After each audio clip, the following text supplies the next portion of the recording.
Hey, everybody, this is Neil Schaefer, and welcome to another edition of the Your Digital Marketing Coach podcast.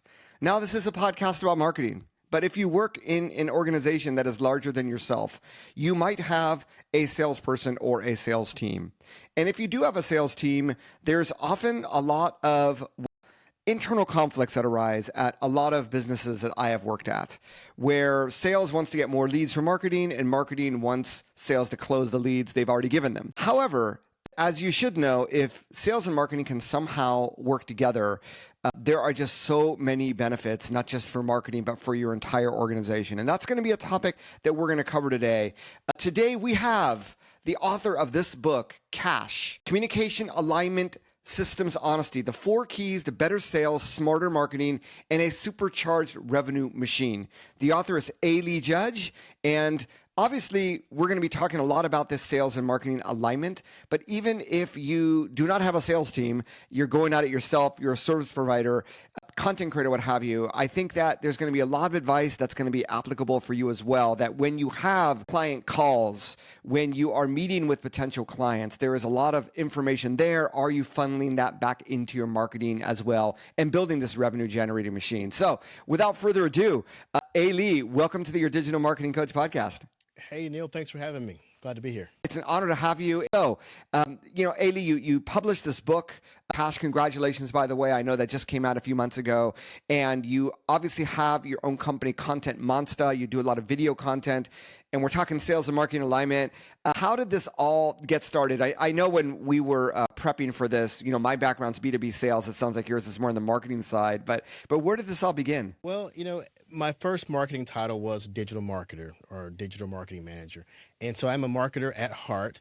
But the unique part about my journey is that first position, I was placed in between sales and marketing. In other words, unexpectedly, I was given Salesforce as my baby. I had to be the Salesforce admin because prior to that job, I had built several CMSs. I didn't even know what a CMS was. I just knew I had built these customer service databases.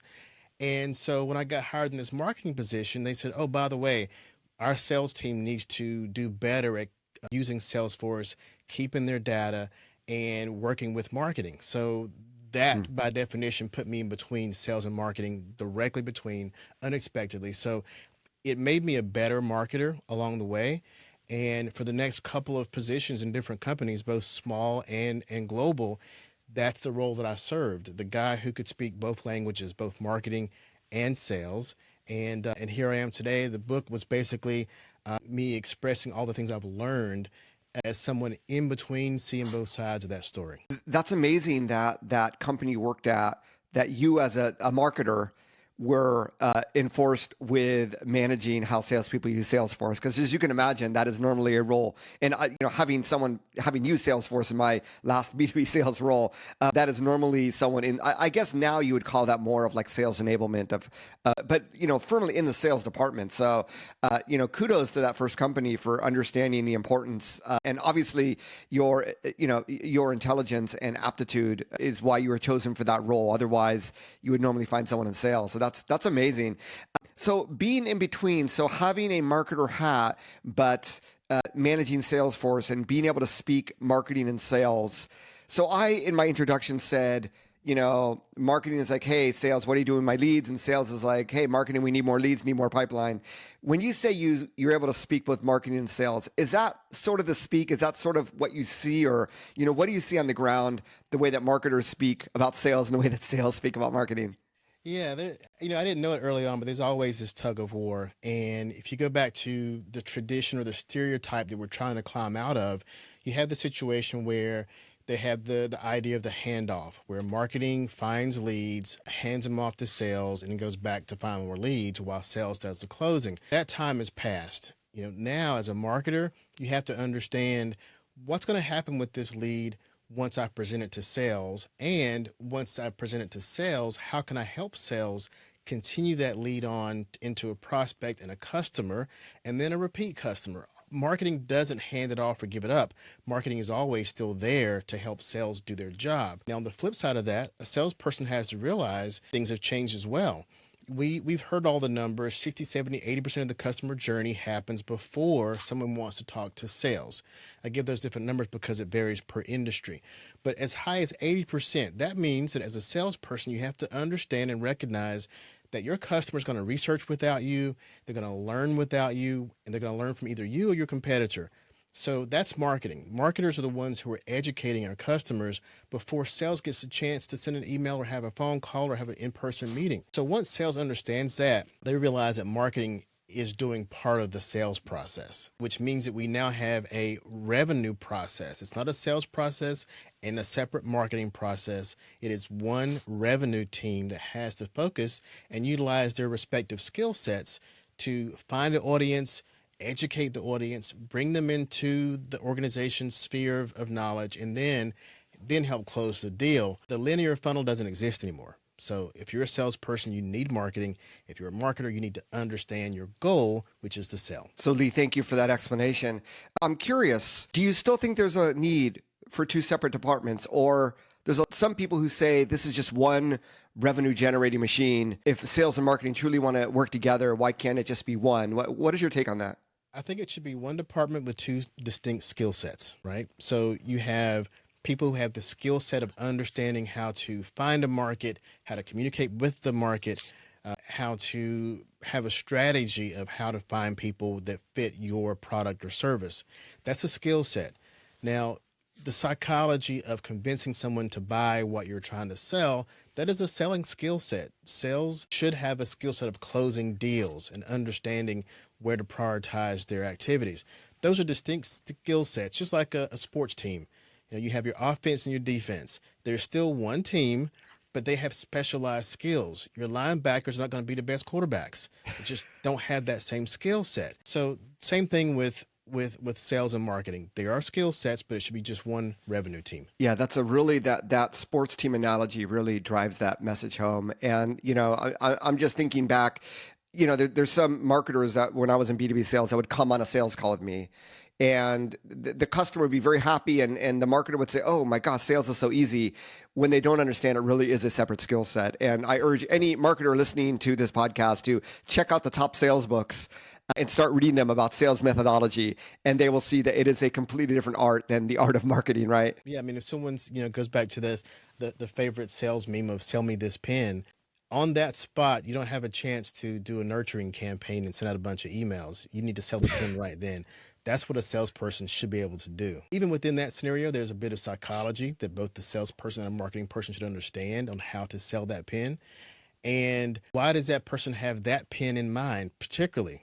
Perhaps because marketing convinced them that they wanted a pen or needed a pen. So even there, I think marketing's in the picture. Yeah, and I think I'm just reflecting back on my own days, and this is really some time ago before the environment that we are in today, where buyers, vendors, buyers, they are doing that research, and that is being influenced by marketing. But hey, it's also being influenced by salespeople on LinkedIn sharing links, what have you. So the need for this convergence is more and more necessary. So let's get into the actual advice that you would give people, based on your book and all the work that you've done. The first thing, as we were prepping for this call, you said join each other's meetings, and I'd like you to go a little bit deeper on how that can be beneficial. Yeah, well, the best way to describe that is a story I tell in the book about when I was a new marketer. I still had the gall to speak up in meetings and interrupt sales in their process. But in that scenario, I had that opportunity to be a marketer who reported dotted line to the CEO. And the CEO was a salesperson. And so my marketing fluff didn't make a difference to the CEO. He didn't care about likes and page views. He wanted to know how could marketing influence pipeline. So that put me in the sales meetings. And what that did was it allowed me as a marketer to understand what was important to the sales team, what they were selling, what their objections were, what their favorite products to sell were, what were the most profitable products, not just the most newest or the shiniest or the most exciting one, which one actually brought in the most revenue.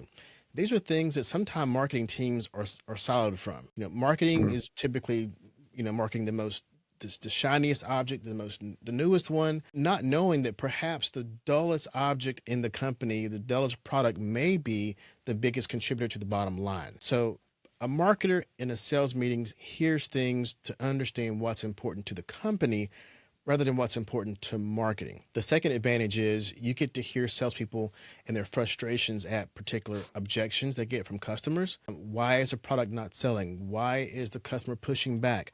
What features does the customer wish we had? That is a gold mine of content for marketing that is designed for sales, not designed for likes or follows. It's designed to help the salesperson move things down the line.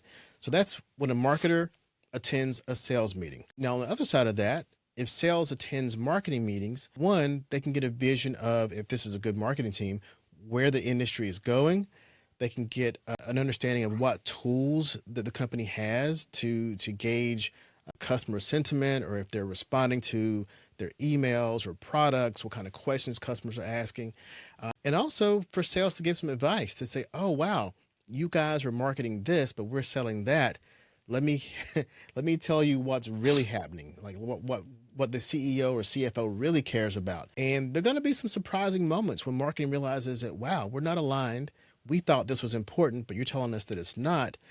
Or, I had a marketer tell me recently that they had a whole campaign lined up, 2, 3 months campaign over a product, and then couldn't figure out why sales wasn't selling it. And turns out sales didn't get a lot of revenue from that product. It was the old product. But without that communication, marketing would continue to do things with no ROI, and they end up being part of the cost center instead of the profit center. So overall, the meaning of these meetings that we need to join is to understand the other part of the same team and break down these silos. Yeah, it's funny. In marketing, we always say we got to get closer to the customer. We got to get in front of the customer. We got to better understand the customer. And the next best thing to do in that, I'm sure you'd agree, Lee, is actually being in a sales meeting and engaging with your sales team, because they are in front of the customer, right? Yeah, and it could be as simple as I was with one organization, and as I explained before, I was a Salesforce administrator as well as the marketing operations administrator. So I did marketing ops and sales ops. And something that I rarely saw that seemed so extremely simple was marketing having access to the opportunities in the closed deals. Like, if marketing can look at what deals closed this month, this quarter, this year, then they can begin to reverse engineer what was that customer journey like. It isn't quite as clear as it was years ago with this click to close mentality of what did they click to get here? Excuse me. But you can reverse engineer to see what interactions do we know about that help close that deal. You may find patterns like, okay, every deal we closed last year, the majority of those people went to a webinar, or the majority of these people went to an event. The majority of these people actually were opening emails. You find out what deals actually closed and then reverse engineer what led to those deals.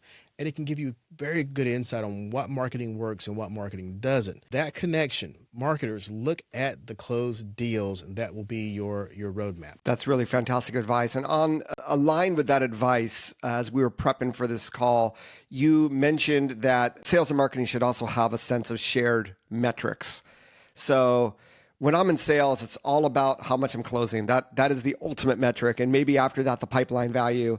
Obviously, marketers are looking at very different KPIs. How can these two worlds come together and align on these shared metrics? What would that look like? So let's start with the marketers. We have our KPIs that live within marketing. We have things such as our marketing qualified leads, our website visits, our likes, our follows, our engagements. But we need to think more about KPIs that align with sales, that sales can appreciate, and that affect the whole buyer's journey, the whole measurement of if the business is going in the right direction. I'll give you some examples. Funnel velocity. How fast are we finding people, and how fast they go from we found them to we close the deal with them? You should have a list of who's in your pipeline, and you want to shorten that sales cycle. That requires effort from both team members, from both the sales teams and the marketing teams. If you can increase that velocity, that's a measurement that matters to the CEO. That's also accelerating your sales cycle. So you could call it a sales cycle acceleration. Are you getting more customers? Are you retaining customers?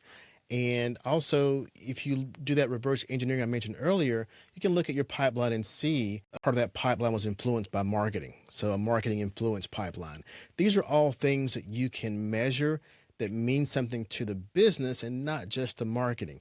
I've got a page on my website on aleejudge.com. There's an article that lists like 15 different measurements you can use that means something to the sales team. So look that up. I think it's called, what's it called? Marketing Measurement Decoded, Proving Business Value with a New Focus on Untapped KPIs. So look at that article.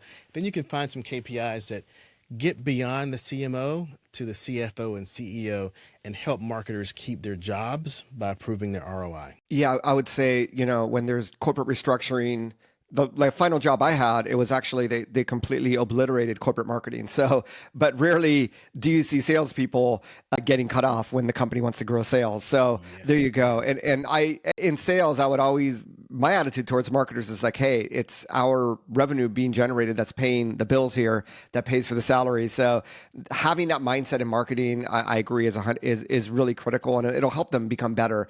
And I think, correct me if I'm wrong, Lee, but I'm assuming that marketers that have those aligned metrics and are looking at it more from that sales perspective when they look at their marketing efforts, they also now share a common language with sales, and it actually makes it easier for them to engage with and align with what sales is doing. Have you seen that happen in the companies you work with? Absolutely. And that's what kept me in a strong position. I mean, I've never, whenever there were marketing cuts, in fact, I was in a situation once where there were huge silos during the pandemic, for example. Not silos, furloughs, rather. People were let go and put on pause for a long time. Not me, because I was tied to the sales team. I had a marketing title, but I was tied to the sales team because I spoke the language, and it was more difficult to cut marketers off who were tied to sales. If you were in marketing and you're only talking about likes and follows, and campaigns, then you're on the chopping block when things get tight, right? So you want to be as closely aligned to sales as possible. You want to speak the language. You want to create reports that mean something beyond the CMO, because the CMO themselves might be on the chopping block. So Yeah, I was going to say, it always seems, and my background has always been in B2B sales. It always seems like the VP of sales always is way more influential than whoever's top of marketing. yeah, And it's this power dynamic that I think will continue, right? yeah. In my book, I interviewed a friend of mine who actually has exited several companies he's built, and he talks about how the rise of the CRO, the Chief Revenue Officer, and how the CMO rarely gets beyond that level in the C-suite. They don't you don't see many CMOs becoming CEOs, right? Hmm. CEOs typically come from, vice VP of sales or CFOs, or that's where they come from. They don't come from marketing. And a part of that is because the marketers don't speak the full business language. They speak marketing. They speak marketing. Now, the CRO, in some organizations, they're designed to sit above the CMO and the VP of sales. And in some organizations, they got rid of the CMO altogether, and they put the chief revenue officer in there to understand marketing because they came from a sales background and they speak the language. So that's a beacon to all marketers. Put simply, learn how to speak the sales language, learn how to be important beyond the CMO, so that even if the CMO leaves, which I've experienced it twice, even if the CMO gets cut, you're still there. I wanted to ask you, Lee, that's fantastic advice. I wanted to ask you about the emergence of the CRO, which is still relatively new. So this is a role of, in your experience, someone that is, VP sales level, but that also understands marketing and speaks the C-suite language. Is that, and therefore they are on top of sales and marketing. And often, if they're good enough in marketing, they just chop the CMO position altogether. Would that summarize what you see in the market? Yeah, and that's the aspiration for that role. Yeah. Unfortunately, I think more CROs are tied to sales in terms of understanding. Now, that's the good part. They understand sales. How much they understand the marketing role, I think that still lacks in most cases. Now, if the organization created the CRO by finding someone, perhaps like me, who was working in marketing and in sales, that's the ideal person who has a deep understanding of marketing and a deep understanding of sales. That's a great CRO. Now, if this person was previously a salesperson and just was given the marketing team to work under them, that's going to cause problems. And I'll tell you a couple of those. First of all, marketing has a different cycle. You're not going to take marketing and see results in 1 week or 1 quarter even. That's typically sales mindset. If you take that mindset and apply it to marketing, you're going to have a lot of failures in there. So if someone is given the position of a chief revenue officer, they need to understand marketing cycles and not try to match a marketing cycle to a sales cycle. They're very different. And they're going to be really disappointed when they expect to find hard, fast numbers for some marketing metrics like you can for sales. I mean, sales is down to the decimal. Either you sold it or you didn't. Like you know what's in the pipeline, you know what sold. These are easier to measure. If someone comes into a CRO position without understanding that marketing is much softer in terms of, there's more psychology, there's more art to it, there's a longer timeline to get things to move, but it's critical that you have that in your organization. The CRO won't be successful, and they'll probably blame it on marketing rather than their lack of understanding of marketing. Yeah, that's. I would agree 1,000%. Marketing is so nuanced, creative, artistic. Obviously, there are some hard numbers, but they're, as you said, softer than those hard numbers that salespeople have that their commissions and their livelihood are based on. So, one of the things that I believe you talk about in your book as well, is the creation of the closed loop system as sort of the way to make a process and systemize everything we've been talking about. Can you tell my listeners what that is and what it looks like? So first, it starts off with the content creation from a marketing standpoint. And that's awareness, that's demand generation, and then that's, of course, designed to attract leads. And once you get to a lead qualification, then that's should be a task for both sales and marketing to determine what they consider a good lead. Now, the reason why I say it's a task for both of them is because marketing cannot find the right people if sales isn't involved in saying who the right people are.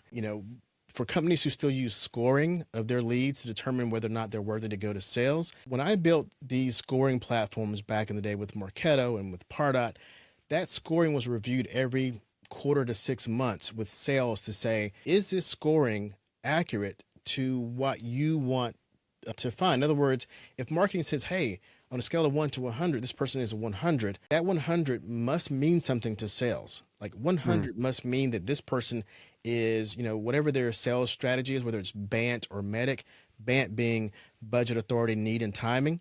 If it's 100 and they use BANT, it needs to cover all 4 of those things: budget, authority, need, and timing. And sales has to agree that that's what 100 is.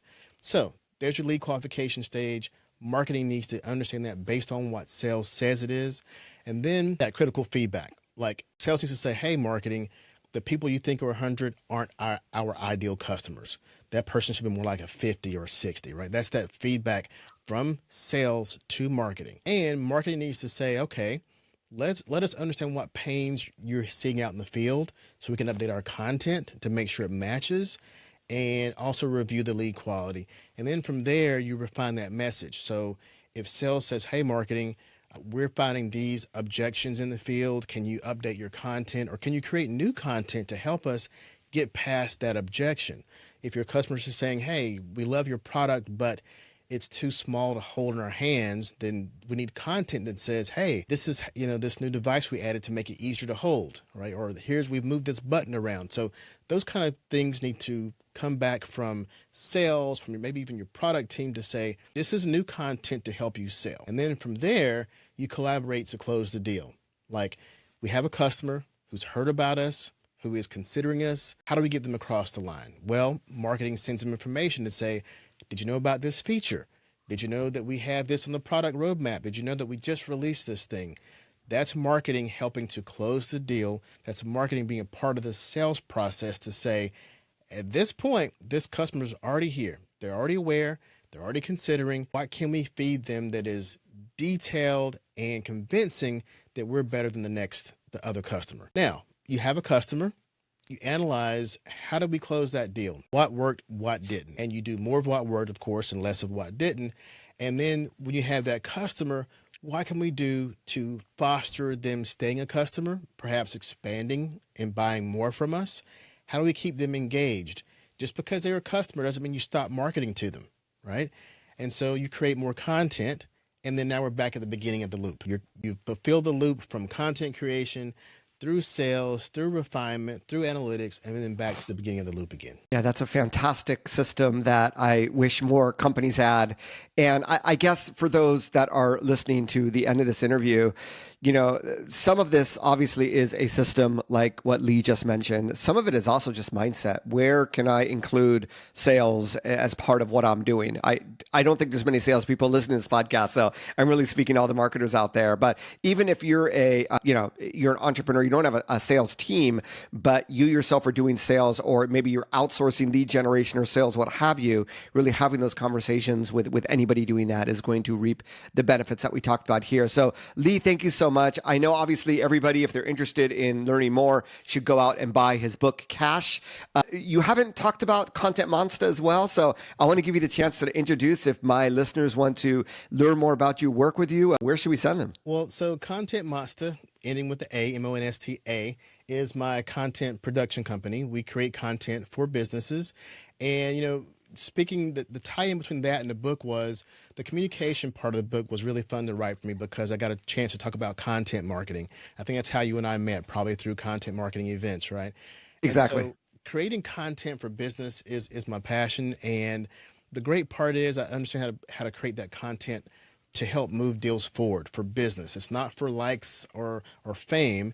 We create content for businesses. And so Content Monster, we have kind of niched down to multimedia content. So video, podcast, thought leadership, talking heads, because when we came into the game as a content agency, we realized when people talk about creating content, they almost always gravitate towards just the written word, like articles and blogs and those types of things. And those are still very relevant. But especially in the past few months, as we move forward to AI, we long to see people, to see their faces, like what we're doing right now. We're having a conversation. What I say now, what we have in this conversation, there'll be original thoughts. They'll be said in unique and original ways. And we want to see people like people watching this right now. So Content Monster creates this kind of content to where we can get your CEO to actually talk to your audience or your technologists, your salespeople, to be real people and talk.